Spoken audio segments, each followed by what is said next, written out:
aqui Authentication com User Roles já está terminada, já está done. Pá, isto eu vou pegar nisto amanhã. Amanhã vamos fazer a pipeline. Esta vai passar para a próxima sprint. Esta ia ser o Rafa que ia fazer. Eu não sei, ele não tem vindo às lives, por isso, mas está fixe. Não foi nada mal, fizemos aqui uma data de pontos. Portanto, vamos lá.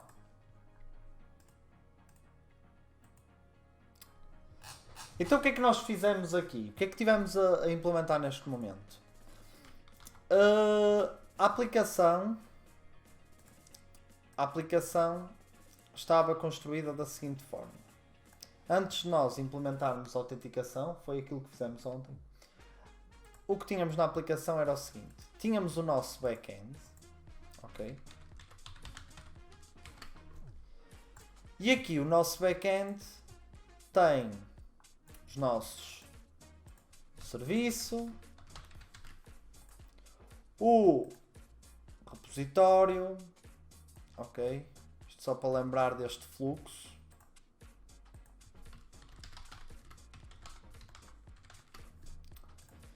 E temos aqui a nossa base de dados.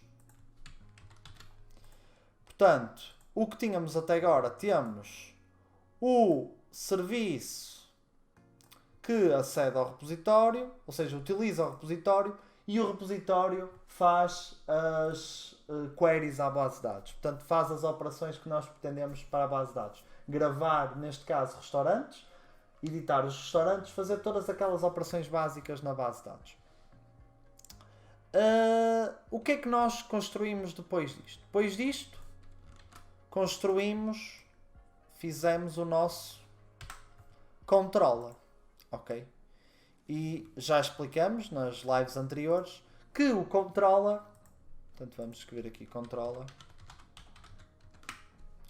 O controller é o responsável, é como se fosse a porta do nosso back-end, da nossa aplicação, do nosso back-end. E este controller tem todos aqueles métodos, ou seja, os nossos métodos que estão associados aos pedidos HTTP, ok? O GET, o POST, o PUT, ok? E para exemplo demonstrativo chega perfeitamente. O que é que nós estamos a fazer? Nós temos aqui o controller e o controller tem aquilo que se chama a nossa API e a nossa API é o que é acedido por quem está de fora do nosso back-end. Portanto, quem quiser entrar no nosso back-end fazia um pedido ao controller e, portanto, um pedido HTTP e esse pedido HTTP iria chamar um serviço, portanto, podemos pôr aqui a setinha para o serviço vai ao repositório, vai à base de dados, faz o que tiver a fazer e o controller vai retornar, ok? Neste caso, retorna-nos um JSON. Como é que nós podíamos testar a nossa aplicação até agora? Estávamos a testar ou com o Postman, ou então já temos também um front-end muito simples, mas que já nos dá para testar os nossos controllers, que basicamente são só aqueles controllers para gerir os restaurantes. Ontem acrescentamos aqui mais uma peça. Acrescentamos a peça da autenticação. Portanto, a peça da autenticação vai entrar em cada um dos nossos métodos no controller. Portanto, em cada um dos nossos pedidos HTTP, nós vamos ter, se quisermos, vamos ter a possibilidade de obrigar a uma autenticação. Portanto, vamos obrigar aqui a uma autenticação nos pedidos que nós pretendemos. Por exemplo, temos aqui um pedido POST em que nós pretendemos autenticação. Então aqui, autenticação. Pronto, vamos aqui, out. Agora, temos aqui um GET que queremos obrigar a que tenha uma autenticação. Então vimos aqui e vamos adicionar a obrigatoriedade da pessoa estar autenticada para conseguir aceder àquele controller. Por exemplo, este put, suponhamos que nós não pretendemos que o utilizador esteja autenticado. Não é preciso ele estar autenticado para poder fazer este pedido. Então, nós, de alguma forma, podemos não obrigar a uma autenticação. como é que fazemos esta autenticação? Portanto, o que nós utilizamos no nosso processo de autenticação foi recorremos à utilização do Keycloak. Porquê? Porque nós pretendíamos utilizar o Spring Security e o OAuth 2, mas o problema é que em 2019 o Spring Security nativamente, não é? Security OAuth 2, portanto, se fizermos assim uma pesquisa, abrimos aqui, ok? Encontramos logo The Spring Security OAuth Project is deprecated. Portanto, isto aconteceu em meados de 2019 e isto muito provavelmente aconteceu porque hoje em dia, para o processo de autenticação, são utilizadas outras ferramentas. A maior parte das aplicações hoje em dia estão alojadas em clouds e, portanto, as clouds, muitas delas já têm um serviço de autenticação, ok? E para nós fazermos e simularmos e conseguirmos aprender este processo de autenticação, eu resolvi utilizar uma aplicação chamada Keycloak. Portanto, eu recorri ao Keycloak e o Keycloak utiliza aquilo que se chama o OpenID. Portanto, eu posso abrir aqui o Keycloak e o que ele utiliza, o Keycloak serve para fazermos a gestão dos nossos utilizadores, dos utilizadores na nossa aplicação. Portanto, é ele que vai ser responsável por toda a parte dos utilizadores, vai ter uma base de dados onde vai guardar a informação dos nossos utilizadores na nossa aplicação e tivemos de fazer uma data de configurações para utilizar este Keycloak. Portanto, ele trabalha com o protocolo OpenID Connect e este protocolo OpenID Connect está numa camada acima do OAuth 2. Portanto, acabamos por poder utilizar na mesma o OAuth, mas já não vamos ter o problema de termos o que tínhamos no Spring Security nativo com o OAuth, que está deprecated, porque com o Keycloak conseguimos colmatar esse problema. Portanto, recorremos a esta ferramenta e a primeira coisa que fizemos foi de alguma forma, para conseguirmos ter acesso a esta ferramenta, voltamos a utilizar o Docker. Já tínhamos uma base de dados em Docker, portanto a base de dados da nossa aplicação já era uma base de dados em Docker, uma base de dados Postgres, um container Docker, e resolvemos criar um container para o Keycloak, e como o Keycloak tem uma base de dados associada, criamos também um container para essa base de dados. O que é que fizemos? Em vez de poderíamos ter vindo, ok? Poderíamos ter vindo à página oficial do Docker, não é? E procurar por Docker Keycloak, ok?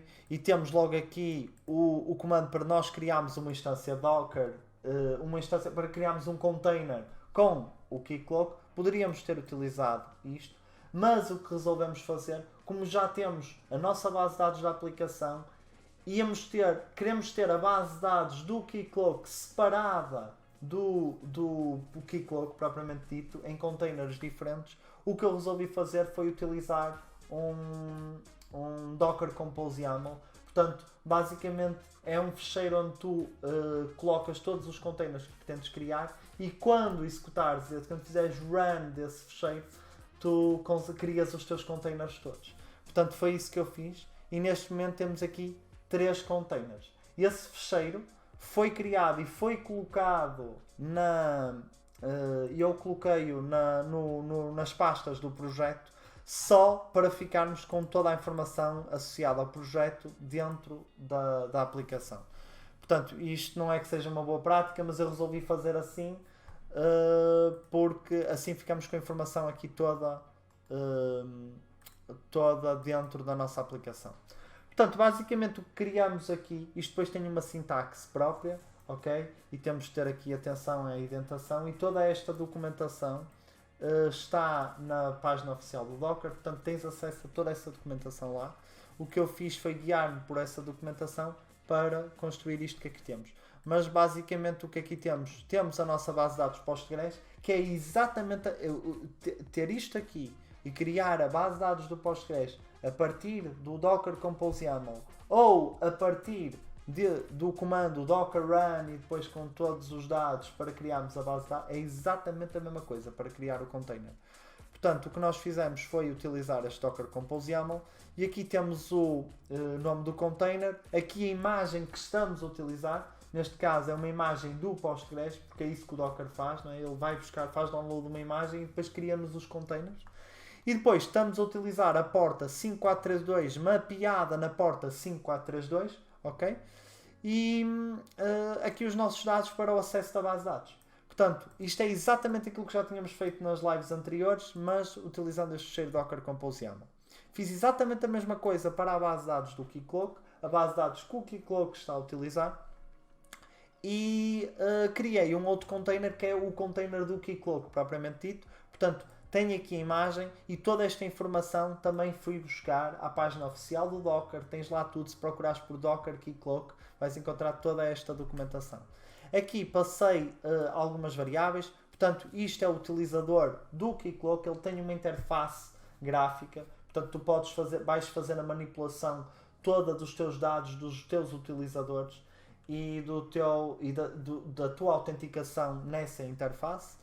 E portanto para aceder a essa interface vais precisar de um utilizador e de uma palavra passe que eu criei aqui.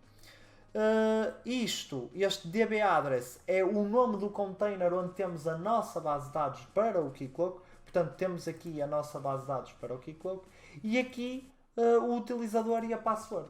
Depois de teres este Docker Compose YAML, só tens de ir à pasta onde tens este fecheiro, da localização deste fecheiro. Abres a pasta, portanto, Open in Explorer. Ok? E agora só tens de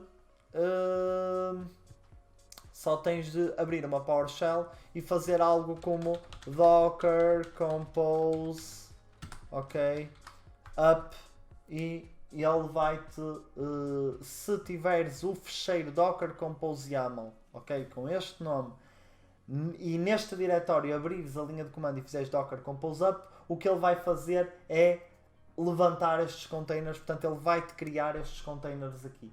Portanto a criação destes containers foi feita através desse fecheiro e através daquele comando. Portanto fica mesmo muito simples. Se tu mais tarde ou tens alguém que também está a trabalhar na aplicação, tu entregas-lhe este fecheiro Docker Compose YAML e se tiveres aqui também, se versionares este fecheiro, ou seja, se também o guardares no Git, que foi o que eu fiz, a pessoa que fizer download do projeto também já tem acesso à criação dos teus containers, cria logo os containers e fica logo com tudo, depois só tem de fazer a configuração do Keycloak, que também tem fecheiros de settings que podem ser exportados e também poderiam estar aqui, também podemos estar a versionar.